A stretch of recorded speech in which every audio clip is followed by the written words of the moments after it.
savu atgriezenisko saiti par to, kas ir pateikts. Bija dažas un dažādas prezentācijas, bet un dažādiem laikiem, par 20. gadsimtu, 19. Bet visās jūsu prezentācijās es redzu kaut ko kopēju. Tas ir vēsturiskie jautājumi un mūsdienu jautājumi. Always found ways. Tātad vai valsts vienmēr ir atradusi veidus, kā risināt situāciju? Bet tagad es gribētu sākt varbūt ar mūsdienīgākiem jautājumiem. Varbūt mans jautājums varētu izklausīties provokatīvs, bet pēc profesora Strejas prezentācijas īsti nevarēju pieturēties pie iepriekšējās paredzētās struktūras, jo viņa teica, ka neskatoties uz to, kā mēs strādājam pie šī procesa, zinātne rāda, ka mēs negūsim panākumus, jo tas ātrums, kādā mēs rekonstruējam ēkas, ir pārāk mazs, un mēs negūsim panākumus. Vai tas nozīmē, ka dažas ēkas sabruks un dažas paliks?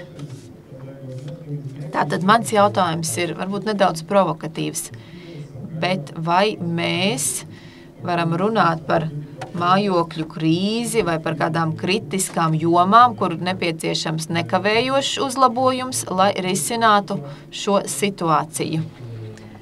Tātad varbūt no sākuma jautājums Taurī un tad Tamārai un tad arī tālāk.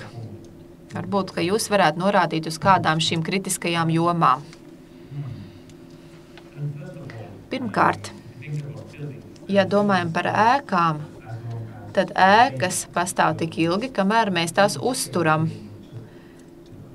Un es gribētu teikt, ka ēkas sabruks. Tā sabrūk tad, kad to neuztur, un ja nav nekādas intereses vai arī ekonomiskā kapitāla, kas tiek investēts uzturēšanā. Tallinas gadījumā es zinu, ka ir ļoti daudz šādu vīziju un mustamas nojaukšanas idejas un tam līdzīgi. Protams, ka tas nav praktiski, jo tur ir privāti īpašnieki, bet tas arī nav nepieciešams. Protams, ka ēkas ir jāuzlabo,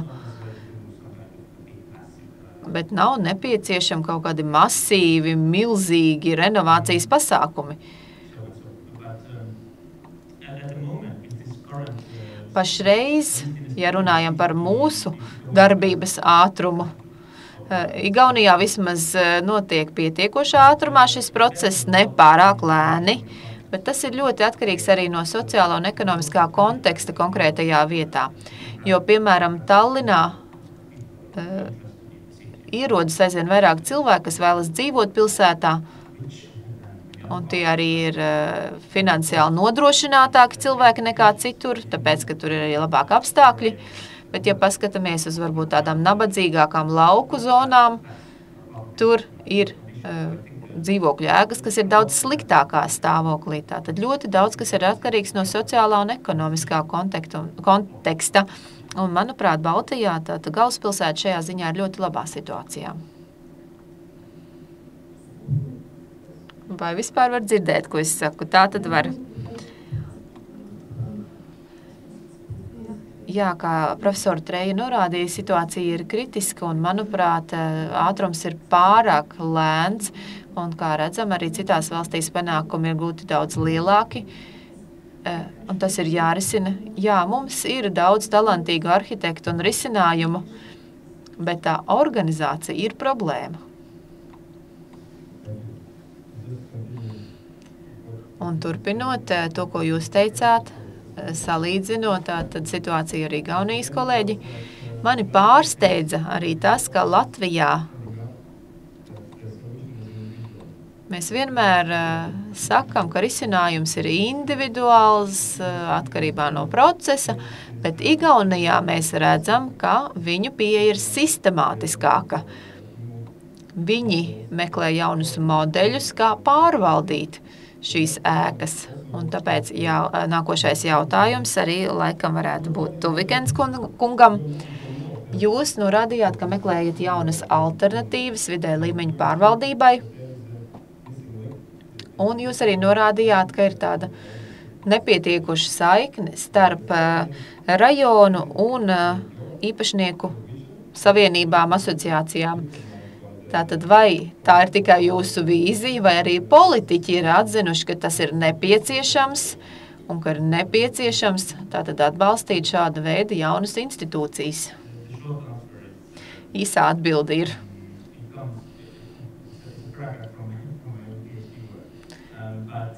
Jā, nu jāsaka, tā ir rindkopa no mana doktora darba, bet garā atbilde ir tāda, ka jā, pilsēta mēģina šo te, ja tā varētu teikt, caurumu nosekt, nobruģēt, bet tā komunikācija ir vienvirziena, jo pilsēta runā ar iedzīvotājiem. Bet, nu, protams, ka ir jāmet arī zināmi loki šajā procesā. Bet, kas ir interesanti, tad jāsaka, ka jaunākajās ēkās ir tāda interesanta situācija novērojama. To organizēja Igaunijas pilsētu laboratorija. Tātad nevarētu teikt, ka šeit ir kaut kāda virzība uz asociāciju biedrību nodibināšanu, bet vismaz aktīvie pilsoņi satiekas varbūt piknikā un runā par to, kā varētu šo situāciju risināt, kādas būtu iespējamās idejas, iespējas. Bet nevarētu teikt, ka pašlaik šis te fenomens būtu ļoti plaši izplatīts, ja mēs runājam par sadarbību starp ēku un pašvaldību. Un turpinot par iepriekš teikto, tas man nedaudz atgādina pirmā runātāja prezentāciju, kad Ivita rādīja, ka ir ļoti intensīva, vai bija ļoti intensīva sadarbība 20. gadsimta sākumā, kad pašvaldība un valdība mēģina atrast tādus komplicētākas pieejas, plašākas pieejas, iesaistot kooperatīvus, dažādu veidu apvienības, mēģinot rast rīkus. Tātad, Ivita, jūs rādījāt, ka pašvaldība izmanto dažādu veidu plašu rīku kopumu, lai iesaistītu sabiedrību, arī sniedz izglītojošu pakalpojumus, mēģinot izglītot sabiedrību par šiem jautājumiem. Varbūt, ka mēs kaut ko varam mācīties no 20. gadsimta sākuma pieredzes attiecībā uz izmantojumiem rīkiem, lai veicinātu šādas izmaiņas. Jā, tā kooperatīva ideja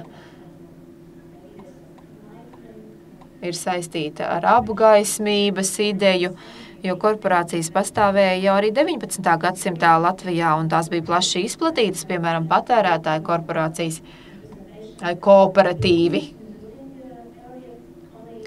Bet, kā jau norādīju, būvniecības jomā pirmais šāds kooperatīvs bija saistīts ar mūsdienu Meža parka rajonu.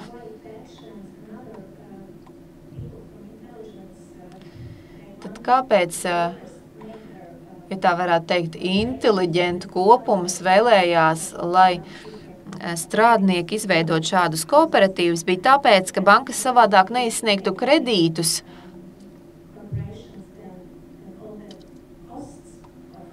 Un, ja šādi kooperatīvi tiktu izmantoti, tad arī samazinātos celtniecības izmaksas, kas arī bija ļoti aktuāli šajā laikā. Un tieši tad arī uzplauka šī kooperatīva kustība. Tika pieņemts arī attiecīgs likums 19. gadā, kas ļāva ļoti viegli izveidot šādu kooperatīvu.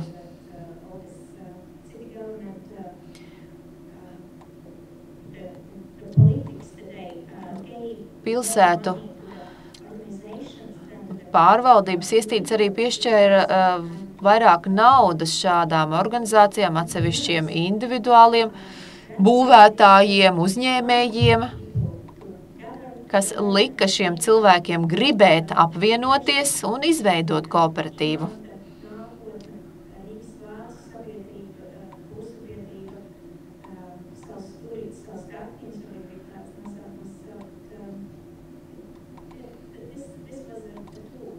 Tad tas bija kā rīks, kā instruments.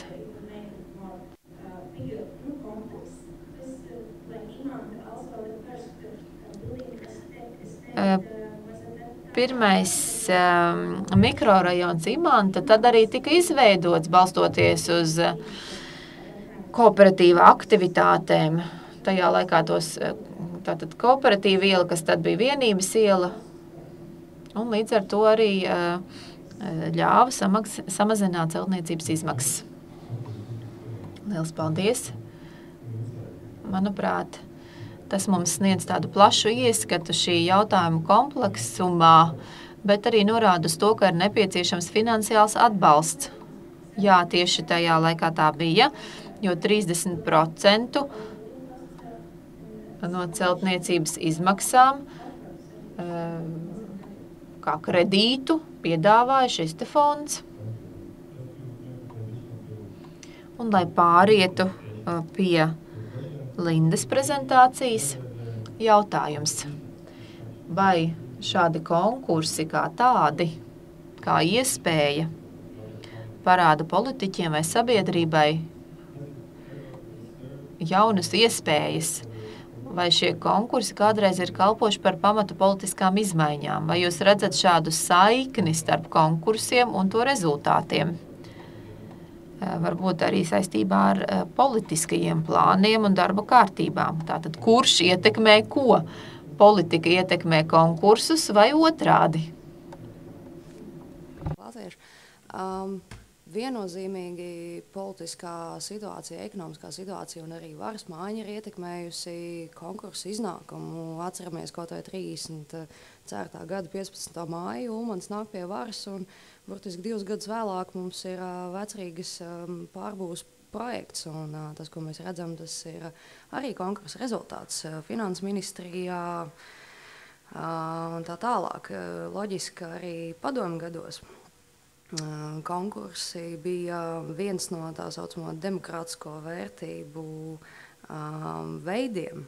Un tā bija iespēja arhitektiem atrādīt savu varēšanu un skatījumu attiecībā uz konkrētām problēmām. Tā kā viennozīmīgi tas ir kā instruments un nav nekad ļoti skaidrs robežu šķirtnes starp to, kas ko ietekmē. Es domāju, ka lielā mērā to nosaka tomēr esošā politiskā ekonomiskā situācija. Un kā mēs to redzējām arī 2008. gadā ar vairāk kā 90 konkursiem vienā gada laikā, kas faktiski Latvijā īsti nav adekvāts skaitlis. Un tas ir nereāli un redzam, ka daudz projekti ir attīstījušies un pēc tam krīzes iespējā tā situācija nedaudz nomierinājās. Vai tas tā būs vēl joprojām, tas ir jautājums. Paldies. Ir pienācis laiks jautājumiem no publikas. Paldies. Man ir viens jautājums Lindai, un jautājums ir tāds. Konkursi vairākuma gadījumos ir tāds stereotips, ka tas ir vairāk arhitektu pašu izpausmes veids, viens no veidiem, viens no marketinga paņēmieniem, un viens no veidiem, kā dabūt jaunus pasūtījumus. Līdz ar to man ir jautājums, vai Latvijā kāda no konkursiem bija tādi piedāvājumi, kā iekļūt līdzdalības aspektus, pilsētas iedzīvotāju līdzdalības aspektus projekta, vai kaut kur konkursa ietvaros arhitekti tiešām gāja pie cilvēkiem un jautāja, ko viņi domā, kā viņi grib redzēt savu vidi un tā tālāk. Līdzdalības aspekti lielākoties ir vērojami plenēros ar aicinātiem vai teiksim, atklātos konkursos. Pēc tam ir iespēja cilvēkiem publiski paust savu viedokli pēc konkursa. Un nezinu gadījumus, kad arhitekti ietu, tas jājautā katram individuāli. Sabiedrības līdzdalības posmus šajā gadījumā visticamāk nenotiek. Pēc tam.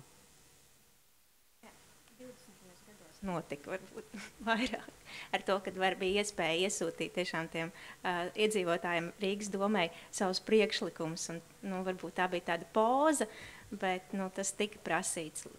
Priekšlikums pirmkārt, kur viņi gribētu būvēt to savu māju. Un arī kā redz iespēju risināt šo te samilzušo dzīvokļu krīzi?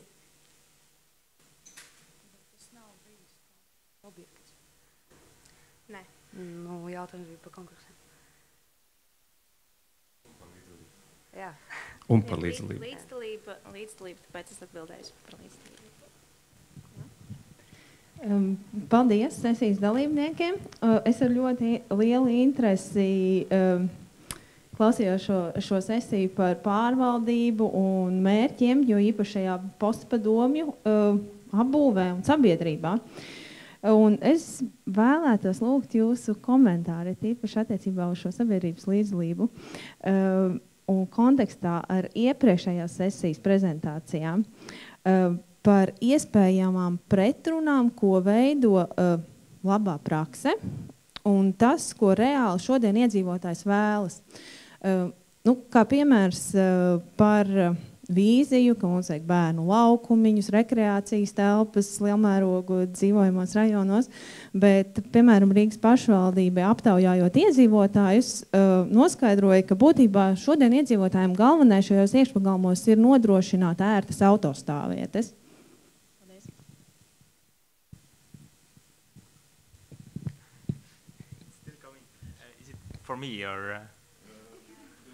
Vai tas ir jautājums man?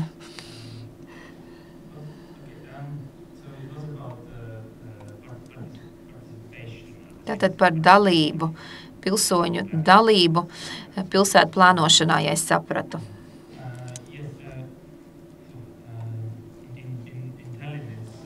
Tallinā es negribētu teikt, ka šie mikrorajoni kaut kā īpaši izceltos,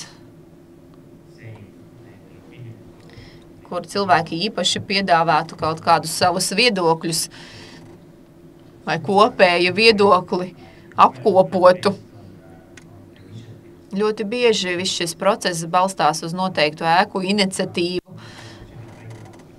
Un pašreiz dažkārt pat ir gadījumi, kad paši iedzīvotāji uzceļ šos bērnu laukums un par to arī samaksā. Un varbūt saņem nelielu līdzfinansējumu no pilsētas. Es vismaz zinu 2 šādus gadījumus Mustamē reģionā vai rajonā. Es nezinu, vai esmu atbildējis uz jūsu jautājumu.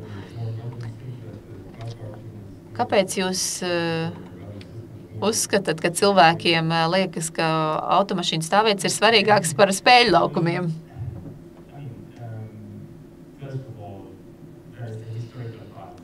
Pirmkārt, laikam jāsaka, ka tas ir vēsturiski saistīts ar padomu laiku, kad nebija iespēja cilvēkam nopirkt mašīnu, un pats fakts, ka automašīna viņam ir.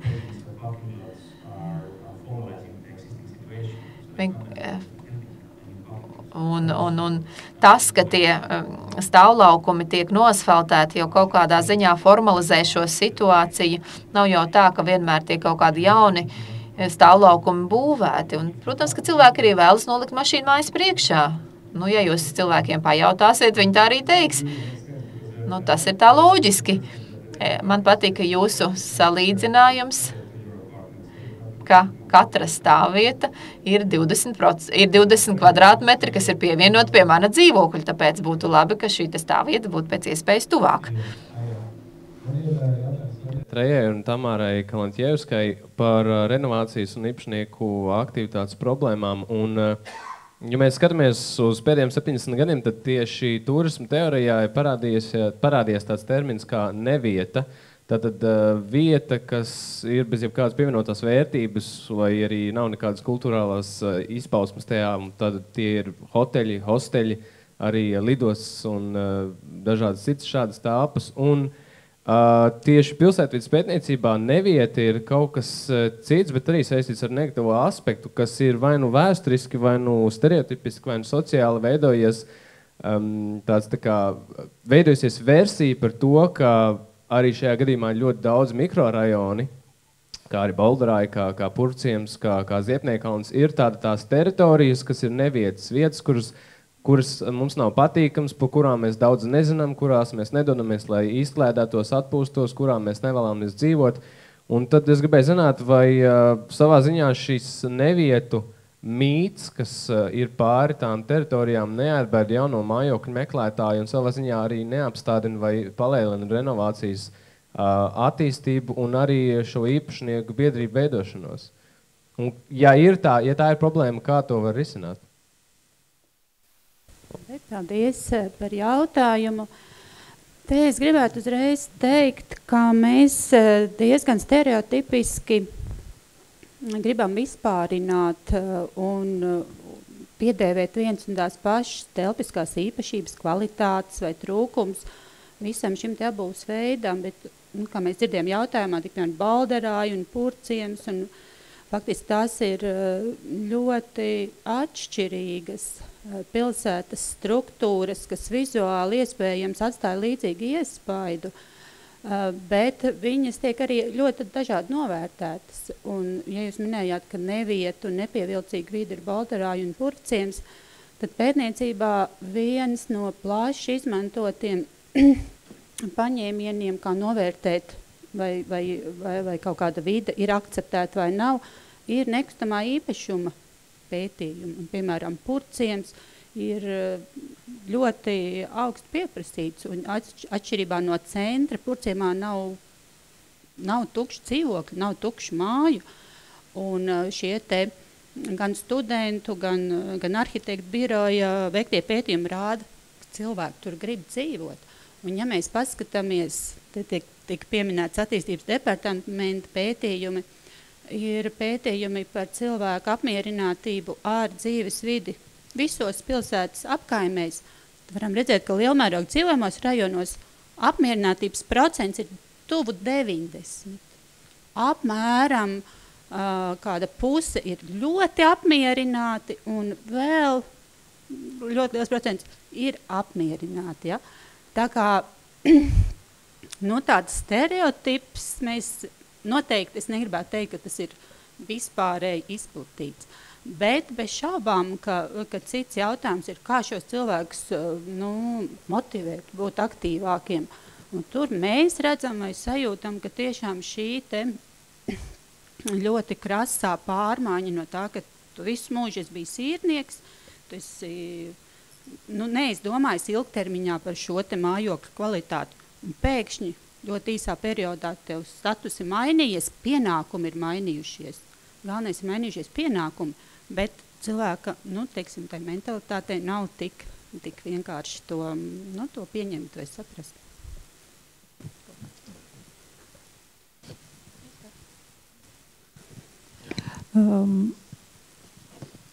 Helēna Gūtmane, atkal jums, Sandra, jautājums. Es tieši šiem gribēju pievērsties, kad jūs runājat. Vai jums tiešām liekas, ka tas ir tikai mentalitātes jautājums un pieņemšanas, kaut kādas pozīcijas pieņemšanas, jo ir mūsu ikdienišķas vajadzības un arī vēlmes, un jūs pati teicat, ka iedzīvotāji ir apmierināti un gatavi darboties, un es esmu pati tāda, es domāju, ka daudz no mums esmu īpašnieks no neīpašniekā, un diezgan skaidri ir redzama vēlme kaut ko darīt, bet varbūt iemesls ir ļoti vienkārši, nav līdzekļu. Un šeit ir jautājums par pārvaldības modeļiem, un šeit ir jautājums par iespējamiem finansējumiem.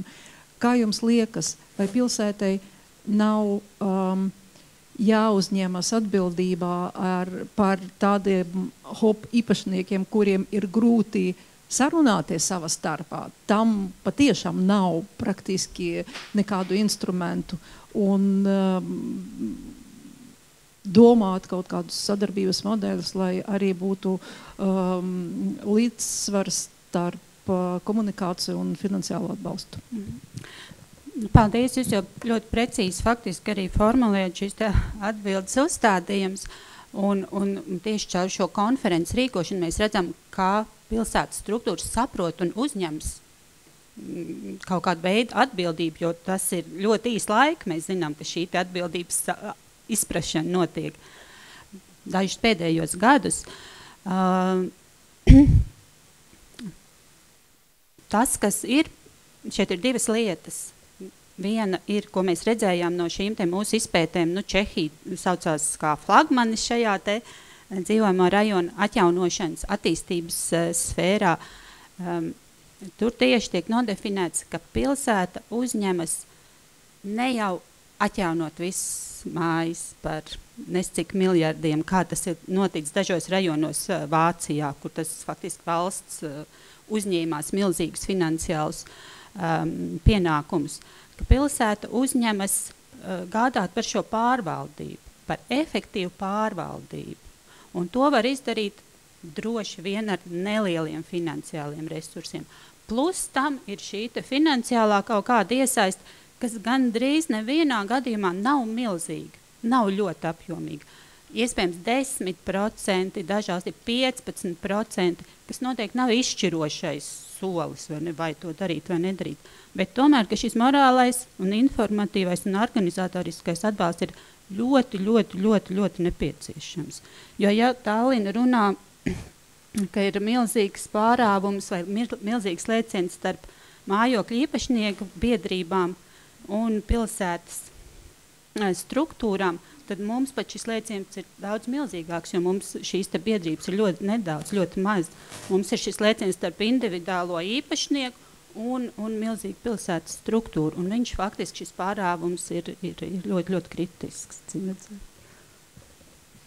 Vēl paldies Helenai par šo lielisko jautājumu un vēl lieliskāko atbildi no Sandas puses. Tas palīdzēs mums arī nedaudz veidot kopsavilkumu šai otrajai Šmelīga konferences sadaļai. Un noslēdzot šo sadaļu, es gribētu piebilst dažus vārdus.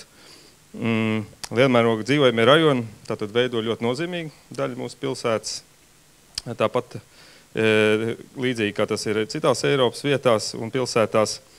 Taču runājot par lielmēroga dzīvojamiem rajoniem, jāturpina definēt princips Rīgas lielmēroga dzīvojamo rajonu pārvaldības struktūras izveidošanai. Pilsētai droši vien ir vairāk jāpieliek pūļu tieši komunikācijas aspektā, lai šo atstatumu starp dzīvokļu kooperatīviem un pašvaldību samazinātu. Tāpat jāpievērš jaunu pārvaldes modeļu meklējumiem, būvsaviedrībām, jauniem kooperatīviem un citām alternatīvām vidējā līmeņa pārvaldes modeļiem. Ļoti svarīgi, daži to runājotājiem pieskārās šim jautājumam, taču ļoti svarīgi ir kreditēšanas politika un kredīta pieeja dažādām savienības grupām.